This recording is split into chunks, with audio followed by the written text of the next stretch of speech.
নমস্কার, শুভ সকাল। কেমন আছেন সবাই? আশা করি সবাই ভালো আছেন, আর আমরাও বেশ ভালো আছি। আমি রীতা, আমার নতুন একটি ব্লগে আপনাদের সবাইকে স্বাগত জানাই।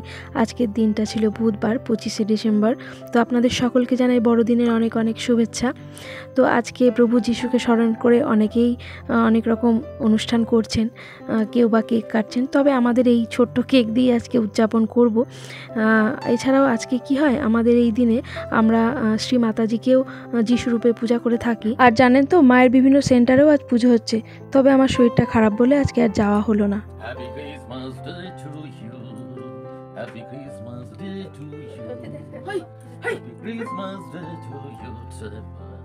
আর এই দেখেছেন ছেলে বাবার কীর্তি, আমাকে নিয়ে এরা মাঝে মধ্যে এরকমই মজা করে থাকে। আসলে শরীরটা বেশ খারাপ, বেশ কয়েকদিন যাবৎ। তো ঠান্ডা লেগেছে, এছাড়াও প্রেশারটাও বেড়েছে হঠাৎ করে, দেখি যেটা আমার কোনো দিনই হয় না। তারপরে ডান হাতটাতে প্রচণ্ড ব্যথা, মাথার পেছন দিকটাতেও ব্যথা।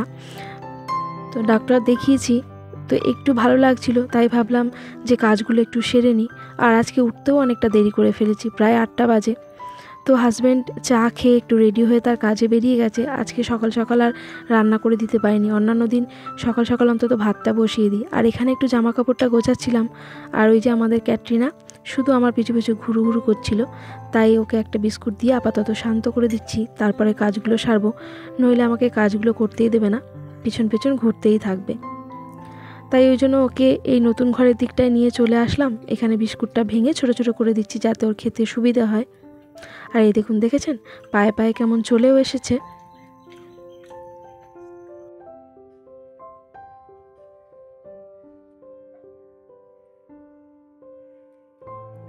চলুন, ও এখানে বিস্কুটটা খাক, ততক্ষণে আমি গিয়ে ঘরের কাজগুলো সেরে নিই।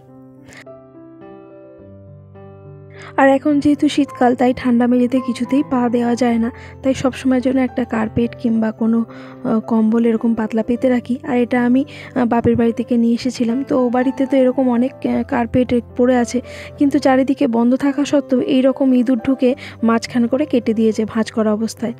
তো আপাতত নিয়ে এসেছি, এটাকে ভেবেছিলাম কিছু একটা ব্যবস্থা করব, কিন্তু আর করা হয়ে ওঠেনি।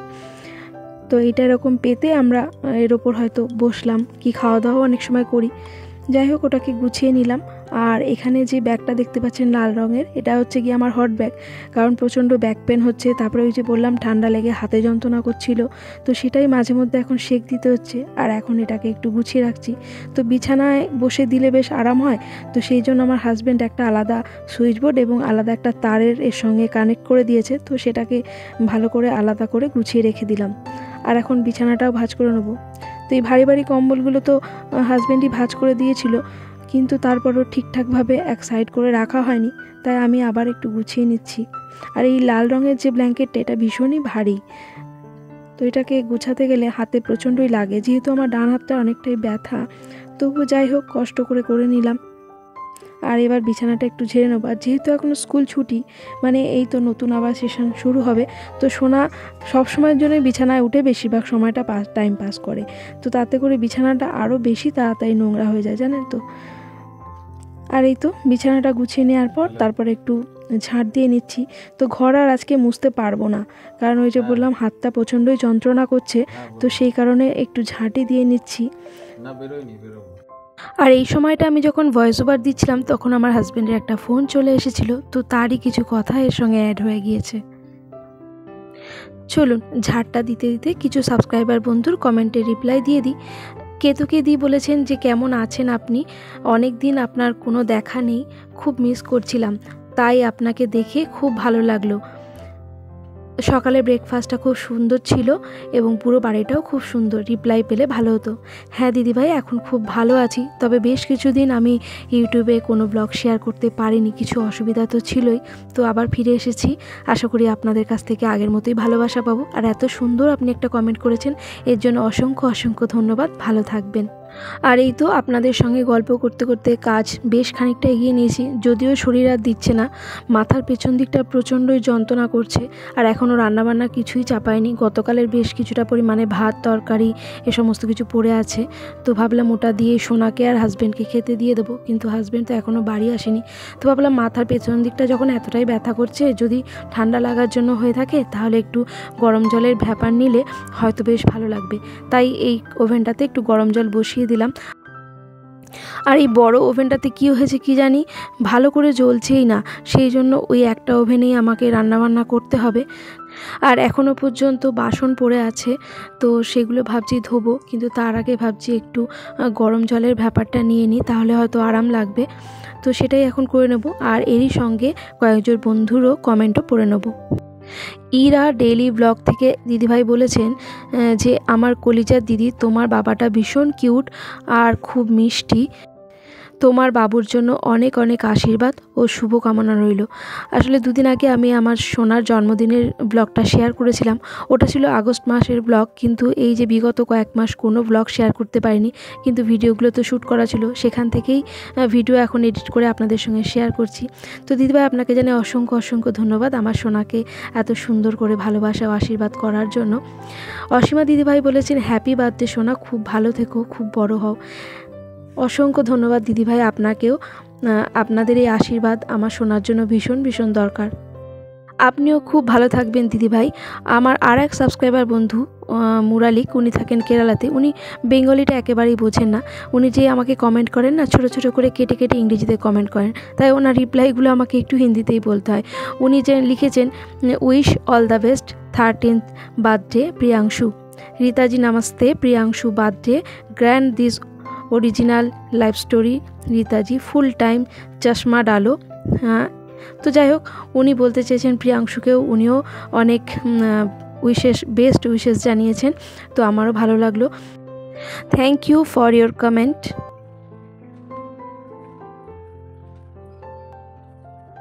শরীর ভালো না লাগলেও আপনাদের সঙ্গে গল্প করতে করতে অনেক কাজই কিন্তু আমি সেরে ফেলেছি। আর তারপরে আমার হাজব্যান্ডও চলে এসেছে। তো সোনা এই সময়টা গিয়ে রাস্তায় একটু সাইকেল চালাচ্ছিল, বলছিল মা বাড়িতে ভালো লাগছে না, তাহলে একটু সাইকেল চালাই। তো আমাদের সামনের গলিটাতেই, তারপরে তাকে এনে খেতে দিয়েছি, হাজব্যান্ডও বাড়ি এসে খাওয়া দাওয়া করেছে। আর এর মধ্যে বেলা 2টো বেজে গিয়েছে, মানে অনেকটা সময় পার হয়ে গিয়েছে। মাঝে আমি আর কোনো ভিডিও শ্যুট করতে পারিনি, একটু বসে বসে রেস্ট করছিলাম আর আস্তে আস্তে করে কাজগুলো করছিলাম। তো হাজব্যান্ডকে বললাম যে ডাল তরকারি ভাজা এ সমস্ত কিছু না করে ঘরে যেটুকু সবজি আছে আর একটু মুগ ডালও পড়ে আছে, তো সেটা দিয়ে যদি একটু খিচুড়ি বানিয়ে নিই তাহলে কেমন হয়, একেবারে নিরামিষ খিচুড়ি। তো অল্প কিছুই সবজি ছিল, সেভাবে কিছু সবজি আনাও হয়নি, কারণ বাজারের কথা আমি বলিই নি। তো এইটুকু মুগ ডাল ছিল আর মুসুর ডাল ছিল, তো এটা মিশিয়ে আর চাল দিয়ে একটা খিচুড়ি করে নিলাম। আর অল্প কিছু সবজি আছে সেটাও হাজব্যান্ড কেটে দিয়েছে। তো প্রথমে এই ডালটা একটু শুকনো কলায় হাজব্যান্ডই একটু নেড়ে নিয়েছে, মানে একটু ভেজে নিয়েছে। আর তারপর এখন এসে আমি জলটা ধুয়ে দিলাম। তো আমি বললাম এখনও চাপাওনি, বললো কীভাবে কি করব তুমি বলে দাও, আমি তো এটা জানি না। তো যাই হোক তারপরেও আবার উঠে এলাম, উঠে এসেই তো গ্যাসটা ধরিয়ে দিচ্ছি। ওই যে বললাম বড় গ্যাসটা একেবারেই সেরকমভাবে জ্বলছে না, তাই ছোট গ্যাসের মধ্যেই এখন খিচুড়িটা বসিয়ে দিলাম।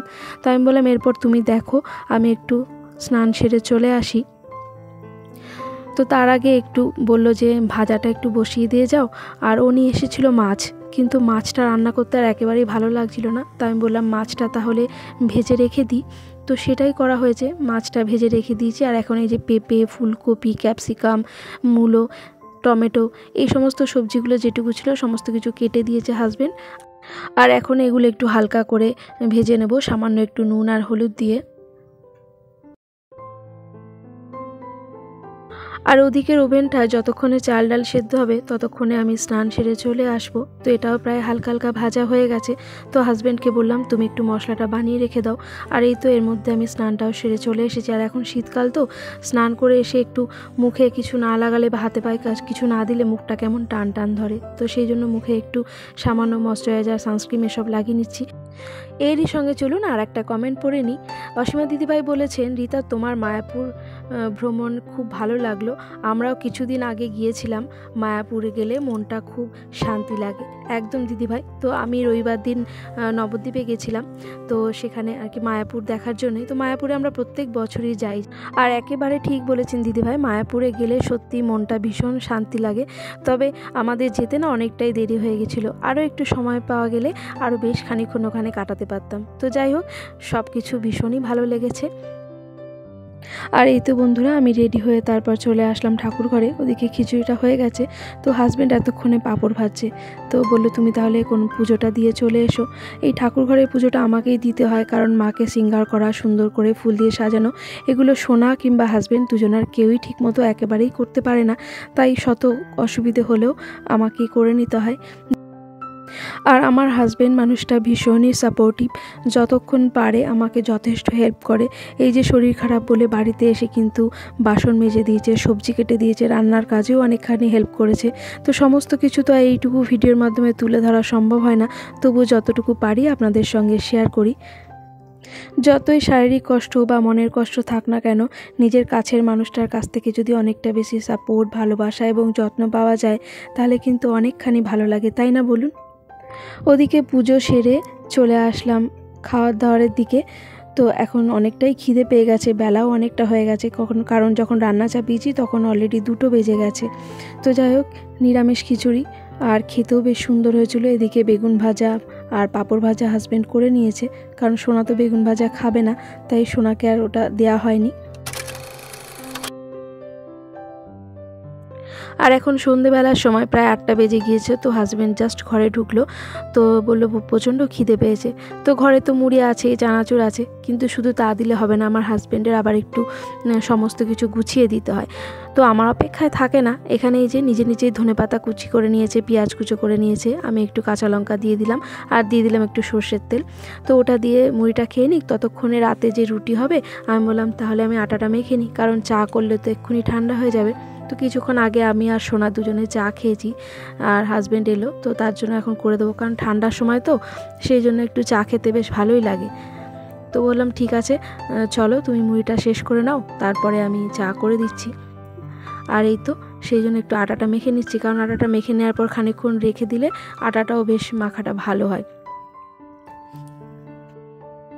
আর আমার অবস্থাটা কী হয়েছে জানেন, যতক্ষণ আমি বিছানায় কম্বলের মধ্যে থাকছি গরম গরম, বা ততক্ষণ আমার কিছু হচ্ছে না। যেই বাইরে বেরিয়ে একটু ঠান্ডা লাগছে বা কিছুক্ষণ যেই হয়ে যাচ্ছে বিছানা থেকে নামার পর, তখনই আমার কেমন মাথাটা ব্যথা করছে, অথবা হাতে যন্ত্রণা করছে, কী যে হচ্ছে বুঝতে পারছি না। আর এই নিজের কাজগুলো যখন নিজে করতে পারি না, অন্য কারো সাহায্য নিতে হয়, তখনই খুব রাগ হয়ে যায়। মানে হয়তো কিছু নামাবো ডান হাত দিয়ে, সেটা যেন ধরে রাখতে পারছি না, কারো সাহায্য নিতে হচ্ছে। আমার নিজের কাজটা আমি নিজে করতেই বেশি পছন্দ করি। এই যে হাজব্যান্ড এসে মাঝে মাঝে যে বাসনগুলো মেজে দেয়, আমি বারণ করি, কারণ আমার হাজব্যান্ড রান্না করতে খুব ভালো পারে বা সবজি কাটতেও ভীষণ ভালো পারে, কিন্তু বাসন মাজতে একেবারেই ভালো পারে না। কারণ আমি দেখেছি বাসন মাজার পর সেই বাসনের মধ্যে হয় সাবান নয় এঁঠো কিছু না কিছু লেগে থাকে। ও নিজেও বলে যে বাসন মাজতে আমার একটা ভালো লাগে না, তাই আর ওটা আমি ভালো পারিও না। তো বারণ করি, কিন্তু ওই যে ঠান্ডা লেগে আছে আমার প্রচণ্ড পরিমাণে, তো সেই কারণে আমাকে বলছে যাক আমি যেরকম পারি সেরকমই করে দিই। আর এই তো বন্ধুরা, এখানে 2 কাপ চাও করে নিয়েছি। 2 কাপ ঠিক হয়নি, তো হাজব্যান্ডকে বেশিটা দেবো, আর আমি তো একবার খেয়েছি, তো আমিও একটু নিয়ে নিলাম, কারণ চায়ের প্রতি আমার একটা অন্য রকমের ভালোবাসা আছে, খেতে দেখলেই খেতে ইচ্ছা করে। তো সকালবেলা কেক খেয়েছিলাম, আবারও নিয়ে এসেছিলো কেক, তো এটা আবার নিয়ে নিলাম, কারণ আমি সন্ধেবেলায় মুড়ি খাইনি, তো সেই জন্য এই কেকটা নিলাম। হাজব্যান্ডকে আর বারবার করে কেকটা দেবো না, ও যেহেতু মুড়ি খেয়েছে। আর এই কেক নিয়ে এখন হবে কাড়াকাড়ি। সোনাকে কিন্তু একটু আগেই কেক দিয়েছি, তবু এই যে মা বাবা খাচ্ছে, আর সেখান থেকে ওর তো একটু ভাগ নিতেই হবে। এটা দেখে আপনারা যেন কিছু মনে করবেন না, কারণ আমাদের 3 জনের মধ্যে এরকম খুনসুটি মাঝে মধ্যে লেগেই থাকে। আর যেহেতু আমার ঠান্ডাটা লেগেছে, সেই কারণে এই যে যখনই চাটা খাচ্ছি, তো এই গরম গরম চাটা কানে বা গলায় যখন তার ওই তাপটা লাগছে, বেশ ভালো লাগছে জানেন তো। আর এই তো চা খেয়েই সোজা চলে আসলাম আবারও রান্না করে। এখানে রুটিগুলো বেলে নিয়েছি, আর এখন গরমা গরম সেঁকে নেবো, আর তারপরেই খেতে দিয়ে দেবো। বেশি রাত করব না, কারণ প্রচণ্ড ঘুম পাচ্ছে, দুপুরে একটুও ঘুমোতে পারিনি। কারণ বসে বসে ভিডিও এডিট করছিলাম, কথা দিয়ে তো কথা রাখতে পারছি না। এত চেষ্টা করছি যে সকাল সকাল ভিডিওটা আপনাদের সঙ্গে শেয়ার করে দেবো। শীতের ছোটোবেলা সময় যে কোথা দিয়ে বেরিয়ে যায় বুঝতেই পারি না। যাই হোক, এই পর্যন্ত আপনাদের ভিডিওটা কেমন লাগলো একটা কমেন্ট করে জানাবেন। ভালো লাগলে অবশ্যই লাইক করবেন। আর যারা এই ধরনের ভ্লগগুলি দেখতে চাইছেন চাইলে তারা চ্যানেলটি সাবস্ক্রাইবও করতে পারেন। আর যারা অলরেডি তা করে ফেলেছেন তাদের অসংখ্য ধন্যবাদ। তো যাই হোক, এখন চটপট খেয়ে নেব আর তারপরে শুয়ে পড়ব। তো ওদের জন্য একটু ডিমের ভুজিয়া করে দিয়েছিলাম, কোনো রকম তরকারি করিনি। আর এই যে রুটি, আর দুপুরে যে খিচুড়ি করেছিলাম সেই খিচুড়িটা পড়েছিল, সেটা আমি নিয়ে নিয়েছি, আর ডিমের ভুজিয়া নিয়ে নিয়েছি। এখন তবে আসি, সকলে ভালো থাকবেন, আবারও দেখা হবে।